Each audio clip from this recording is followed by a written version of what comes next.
Y en este segmento del programa estaremos hablando sobre el costo de la cesta básica en Venezuela, lo que sucede en el país en medio del conflicto de Ucrania y cómo la economía también está afectando a la venezolana, además de los nuevos cargos en la administración de Nicolás Maduro. Para entender todos estos temas y tener una visión y un análisis bien asertivo, tenemos a nuestro invitado de los martes, el analista político venezolano Osvaldo Ramírez. Osvaldo, bienvenido, gracias por acompañarnos el día de hoy. Y bueno, ya la mesa está servida para hablar de temas de interés para Venezuela. Bienvenido. Buenos días, Marjorie. Feliz mañana para todos.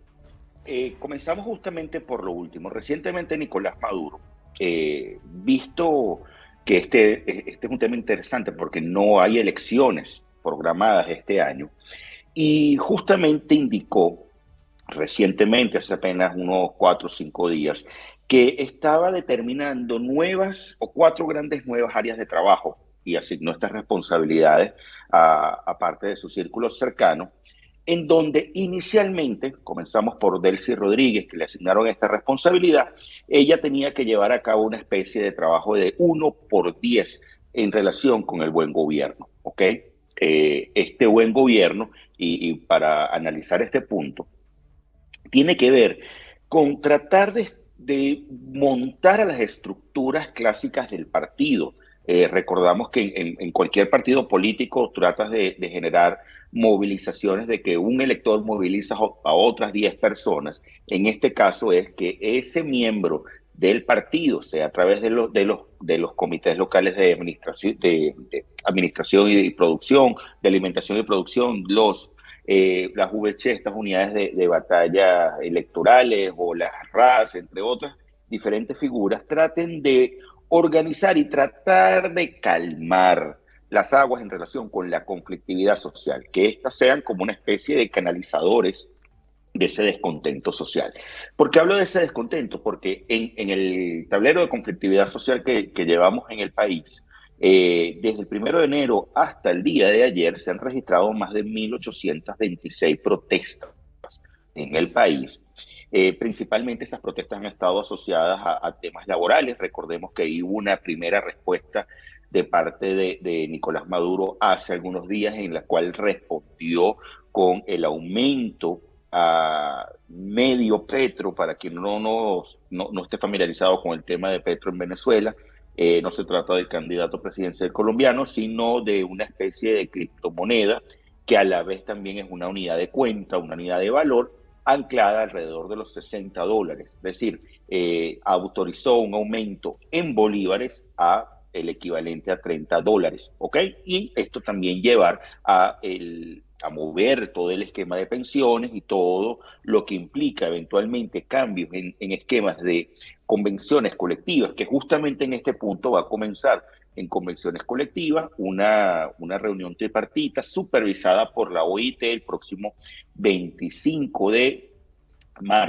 abril, el próximo 25 de abril, en donde Fedecámara, trabajadores y el gobierno van a estar de nuevo conversando acerca de estos grandes temas. Osvaldo, antes de profundizar en este tema de esta reunión tripartita, me gustaría que nos hablaras un poco acerca de qué significa este 1 por 10, si antes era una práctica que había utilizado el gobierno, en qué se basa esta estrategia, qué está buscando el régimen de Nicolás Maduro con este 1 por 10.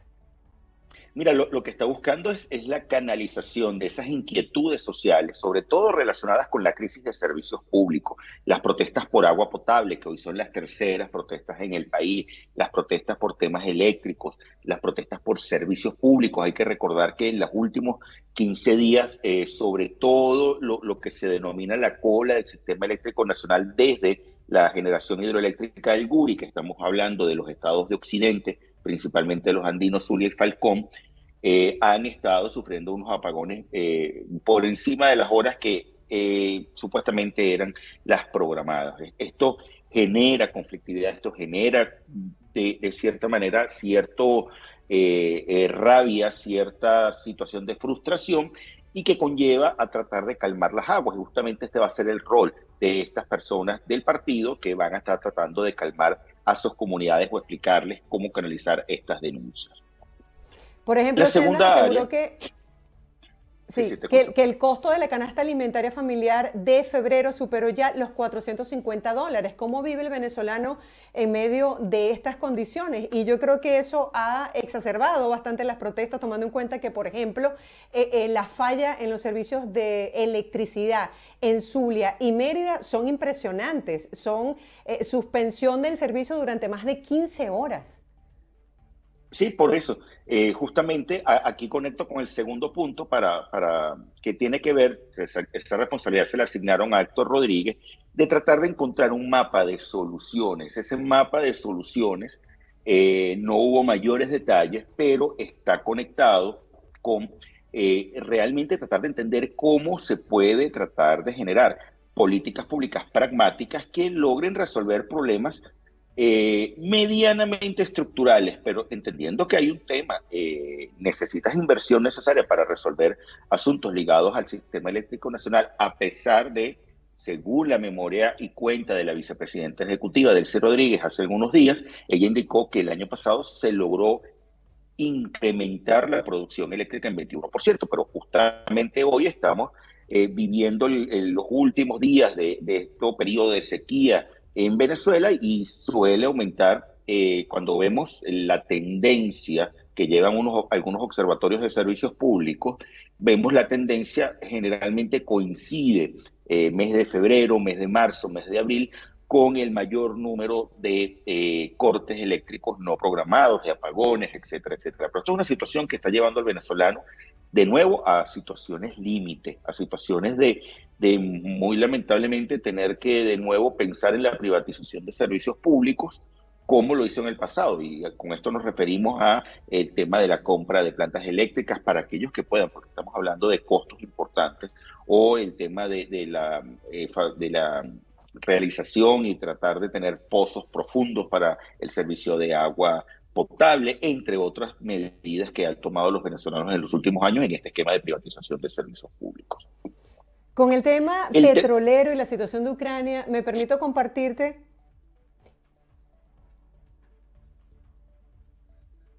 Sí, Escucho.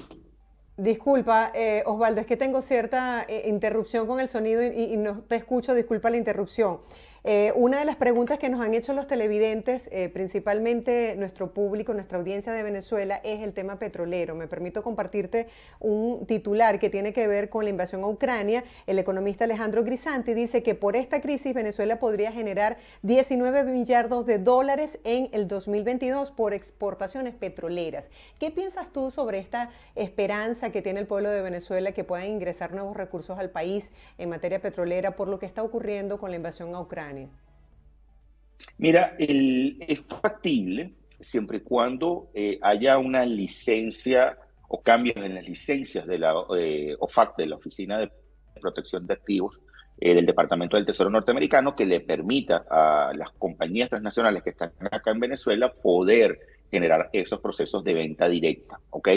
Y entendiendo que parte importante de todo este caudal potencial de dinero, que oscila entre los 12.000 y 19.000 millones de dólares, entren de manera directa. Para que tengan idea de la magnitud, en el presupuesto 2022, que por primera vez en, wow, creo que 6 años, 5 años, se presenta un presupuesto público de nuevo por parte de Nicolás Maduro, de sus ministros.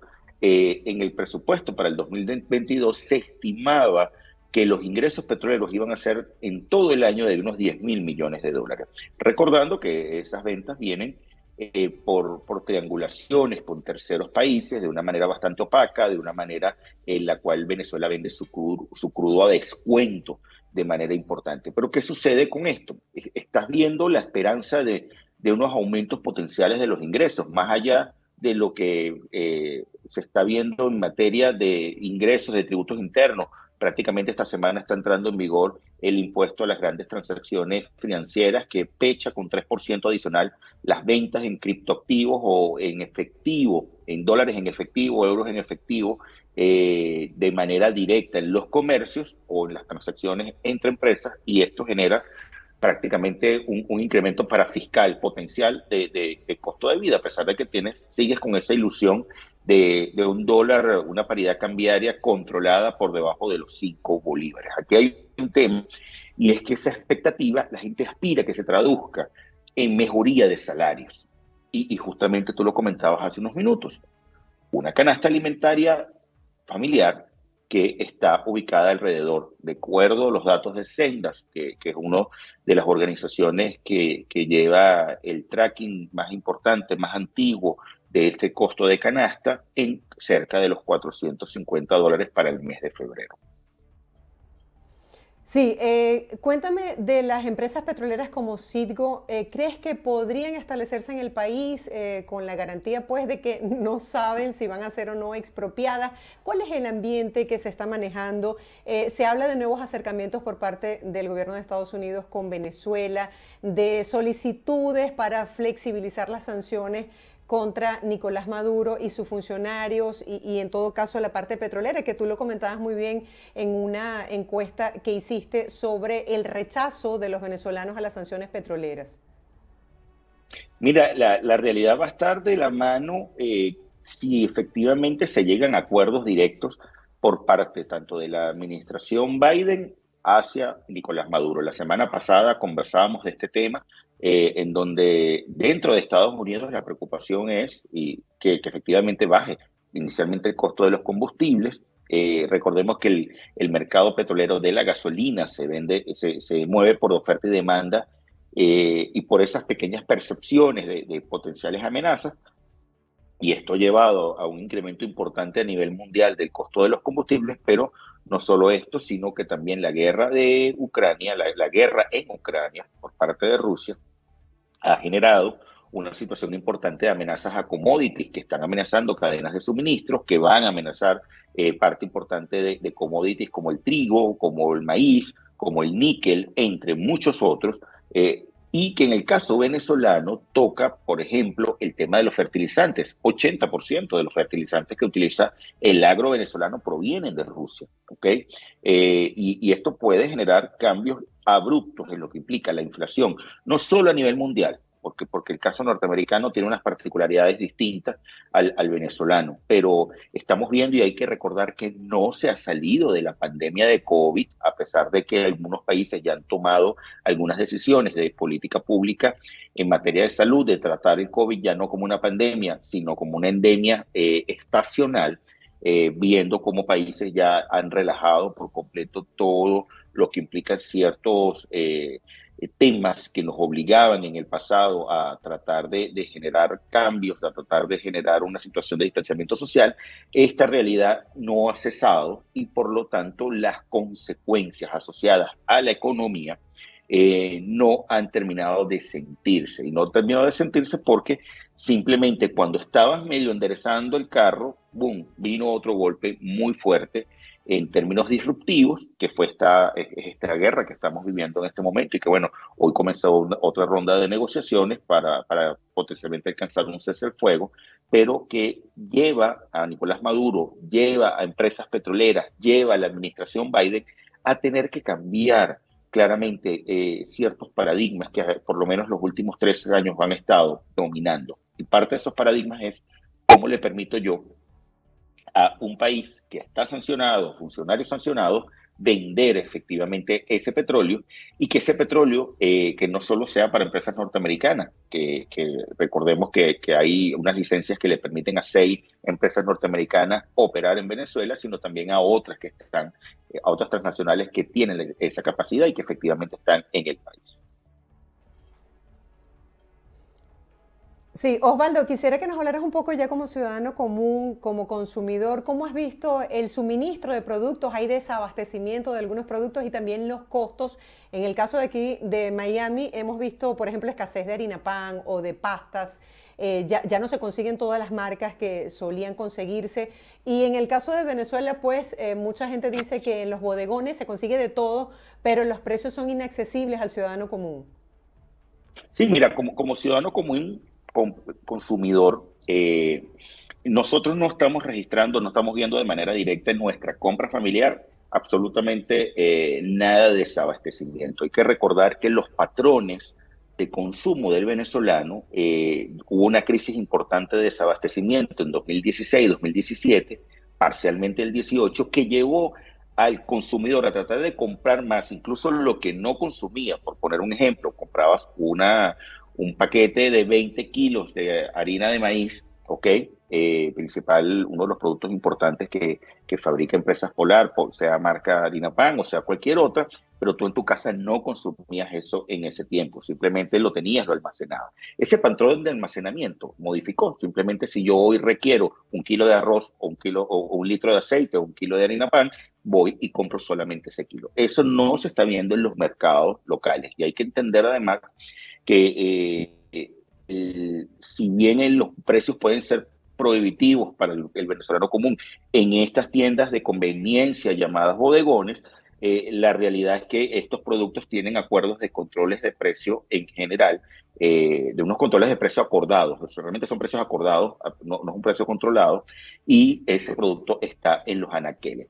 No se ha sentido todavía, te pongo un ejemplo en relación con el trigo. Yo creo que esta crisis puede afectar, por ejemplo, un producto que es de alto consumo para el venezolano, que es ese pan canilla, ese tradicional canilla, que es como una especie de baguette venezolana, porque justamente parte importante del trigo que utilizaban, del trigo panadero, que es un trigo distinto o de una composición distinta al trigo comercial, claramente pudiera tener alguna afectación justamente derivado de este tema mundial de commodities que mencionaba hace unos minutos. Pudiera verse el caso del tema de aceites de motor o derivados de la gasolina, que se ha visto parte importante de escasez en Europa. También tenemos algunos reportes en Norteamérica sobre estos temas. No se ha visto todavía reflejado acá, pero sí hay una realidad. Y esa realidad es que ante una paridad cambiaria controlada artificialmente por el Banco Central, manejada, de hecho esta semana hay una colocación de tratar de captar bolívares para todavía tratar de evitar que ese dólar siga subiendo por encima de la barrera de los 5 bolívares, que está así hace unos 4 o 5 meses. Hay un tema importante y es que eventualmente vas a tener que hacer una corrección de política pública. ¿Qué sucede? En paralelo, el costo de vida, y por eso hemos estado viendo justo ese crecimiento importante de esa canasta alimentaria que estaba en febrero en 150, pero hace 6 meses eran $300 lo que se pagaba por esa canasta básica familiar, esa canasta alimentaria familiar, ¿ok? Estamos hablando de un incremento de 50% en dólares en relativamente 6-7 meses. ¿Verdad? Esto es muy alto y justamente esa presión al sistema es lo que está motivando conflictividad social, es lo que está motivando cambios en convenciones colectivas, pero es lo que también está motivando a Nicolás Maduro a tener que atender en acciones directas, justamente con estos 4 nombramientos, que faltó el de Jorge Rodríguez, más enfocado en temas de propaganda y temas cibernéticos, y que lleve, y el de Diosdado Cabello para temas específicamente de partido, pero que está llevando a Maduro a cambiar estos temas, a cambiar la forma en la cual está entendiéndose con el ciudadano, sobre todo con su base, y cómo el ciudadano común está o puede presionar al gobierno justamente por crisis de servicios públicos de nuevo, el tema de alto costo de la vida y eventualmente lo que implica en una economía de puertos, como claramente ha sido Venezuela en los últimos 2 años, los incrementos adicionales de los costos en materia logística en esa cadena de suministro, derivados no solo ya de la pandemia de COVID, que han sido bastante importantes estos aumentos. Para que tengan ideas, un contenedor que podía venir a Venezuela desde Estados Unidos podía costar unos $3,000, hoy puede estar costando unos $20,000, $22,000 mover el mismo contenedor. Esto se le agrega justamente el tema derivado de la invasión rusa a Ucrania. De verdad que los costos en toda la cadena de producción y suministro se han incrementado terriblemente en cuanto a los alimentos. Osvaldo, ¿cuál es la preocupación del ciudadano común, del venezolano en este momento? Entiendo que las fallas en los servicios públicos y el alto costo de la vida mantienen como que al venezolano ocupado de sobrevivir en el día a día, pero mientras que esto ocurre, ¿cómo cambian las piezas del juego en el mundo político? ¿Cuál ha sido la reacción de la oposición sobre estos anuncios del 1 por 10? ¿Y cómo ves tú la situación política en este momento? Mira, en relación con estos anuncios de Nicolás Maduro, ningún partido se pronunció, ningún partido. A ver, generalmente cuando tú estás en oposición, en términos generales, y lo ves en la política norteamericana, lo puedes ver en prácticamente cualquier política, el partido oficialista, el partido que esté obviamente en el poder, emite, da unas políticas públicas como gobierno y siempre desde la oposición tú vas a tener lo que se llama gabinete de sombra. ¿Qué es ese gabinete de sombra? Es constantemente indicando que si tú fueras poder, las decisiones de política pública que tú tomaras fueran similares o distintas a las que están tomando prácticamente en cualquier ámbito, ¿ok? Ese gabinete de sombra, por llamarlo de alguna forma, o sea, ese ejercicio de la política a través de hablar de políticas públicas, no existe en Venezuela. Lamentablemente, salvo en una u otra ocasión, sueles hablar o puedes decir no estoy de acuerdo, no estoy de acuerdo, pero no viene esa área siguiente, que es cuál es mi propuesta. Y justamente eso conduce, parte importante, a contribuir a ese desapego que existe por parte del ciudadano común hacia la clase política en general y particularmente hacia la de oposición. Por otro lado, el venezolano hoy está concentrado claramente en lo que tú estás indicando. ¿Cómo produzco dinero para poder surfear y para poder tener calidad de vida? Parcialmente, porque cambiaron, hay una mal denominada inflación en dólares, pero ese cambio de paridad, ese costo de vida en dólares distinto al de bolívares, que tiene una expresión nominal diferente en cada hogar. La realidad es que la gente está más concentrada en ese asunto, o está tratando de conseguir trabajo, o está tratando de luchar porque coloquen el agua o porque tenga luz o porque tapen una tronera que permite un hueco en la calle que sale aguas negras. O sea, está más concentrado en esos asuntos que en los asuntos de hacia dónde debe ir el país, porque interpreta que no tiene control o capacidad de influencia en el destino de la nación y en la formulación de políticas públicas. Entonces, cuando estos dos chips, hacia dónde debe ir la nación y hacia dónde debo presionar yo para que las políticas públicas vengan o no vengan a mi favor, cuando este chip tú no lo tienes, lamentablemente, quien detenta el poder tiene la vía libre o interpreta que tiene la vía libre para la formulación de sus políticas públicas sin que nadie le haga resistencia, sea en el caso de que no sean del agrado de la población o que simplemente no le coloque, no le dé el espaldarazo, porque hay momentos de las naciones en que tú necesitas a todos los actores políticos remando en la misma dirección, sobre todo cuando tienes crisis importantes. Lo estás viendo, lo has visto, por ejemplo, en momentos de atentados terroristas en un país, cuando todo el mundo terminó uniéndose. Lo estamos viendo ahorita en relación con el precio de la gasolina en Estados Unidos, en donde al menos 60% está diciendo, señor, tome decisiones y las vamos a refrendar. Esos son cambios que hay allí. Sí, gracias Osvaldo por este interesante análisis. Mira qué importante que el ciudadano común se expresa a través de la protesta, pero no es una protesta orquestada con los líderes políticos del país, ¿no? La gente sigue protestando en desacuerdo con lo que está ocurriendo con la situación de crisis, pero de una manera bastante espontánea, sin ese liderazgo que debería tener la parte política. Definitivamente siempre es valioso poder contar con tu análisis y nos vemos la próxima semana. Feliz día. Feliz día para ti también.